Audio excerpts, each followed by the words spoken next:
ఈ పట్నంలో బండ్లు కార్లు దోలేటోళ్లకు పాయింట్లు పెట్టిండ్రని చెప్పుకున్నాం కదా. గదేనుల్లా ట్రాఫిక్ రూల్స్ తప్పినప్పుడల్లా ఒక్కొక్క పాయింట్ వేసి 12 పాయింట్లు నిండంగానే డ్రైవింగ్ లైసెన్స్ రద్దు చేసి జీవితంలో బండ్లు దోలకుండా చేస్తామని అనలేదా? మరి ఆ రూలు పట్నంలో ఎట్లెట్లా నడుస్తున్నది, బండ్లు దోలేటోళ్ళు ఎంత భయంగా ఉన్నారన్న సంగతి ఒక్కసారి చూసేద్దామా నడురి. భయం లేని కోడి బజార్ల గుడ్డు పెట్టింది అన్నట్టు ఎన్నిసార్లు చెప్పినా హెల్మెట్లు పెట్టుకోని వాళ్ళు ఎటు ఉంటారు కానీ అన్ని రూల్స్ చెప్పే పోలీసు వాళ్ళు ఎట్లా ట్రాఫిక్ రూల్స్ పాటిస్తున్నారో చూడురి.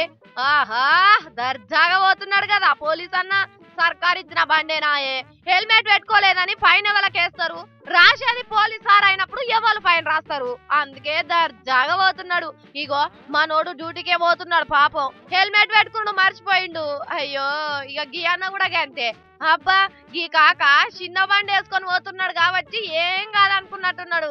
ఏ గీ అన్నలా చూడుర్రే, త్రిబుల్ రైడింగ్ ముంగటైనా కూడా హెల్మెట్ అక్కడ వాళ్ళే. ఇక ఇట్లా చెప్పుకుంటా పోతే ఇవాళ ఒడవదు కానీ పట్నంలో ఒక్కలో ఇద్దరో తప్ప ఎవ్వలకు హెల్మెట్ అన్న ముచ్చడే కనిపిస్తలేదు కదా.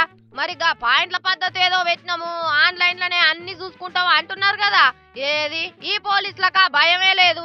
మరి బర్రె చేన్ల మేస్తే దుడ్డే ఒడ్డుకు మేస్తదా అన్నట్టు పోలీసులే రూల్స్ పాటించకపోతే కడమోళ్ళు లెక్క చేస్తారా అని గీ పోలీస్ పెద్ద సార్ని అడిగితే ఏం చెప్తున్నాడు నుండ్రి. చట్టాలు అందరికి సమానంగా ఉంటాయి. చట్టానికి ఎవరు అతిథులు కాదు. ఎవరైనా యూనిఫామ్ లో ఉన్నా లేకున్నా, పోలీసు బండి ఉన్నా లేకున్నా, సామాన్య వాళ్ళకి పోలీసులకి అందరికి కూడా చట్టం సమానంగా ఉంటుంది.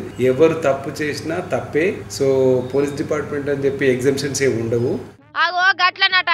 మరి అందరు ముచ్చట ఏమో గాని ఇప్పుడు మనం చూపెట్టిన ఫోటోలు అయితే టీవీలో తేటగా కనిపించినాయి కదా, నెంబర్లు కూడా ఉన్నాయి. మరి వీళ్ళ మీద ఏమి యాక్షన్ తీసుకుంటారో చూడాలి.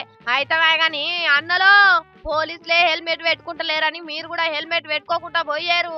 దెబ్బ తగిలితే పుచ్చకాయ వలిగినట్టు వలిగిపోతాయి తలకాయలు. మీరైతే హెల్మెట్ పెట్టుకోండి పైలము.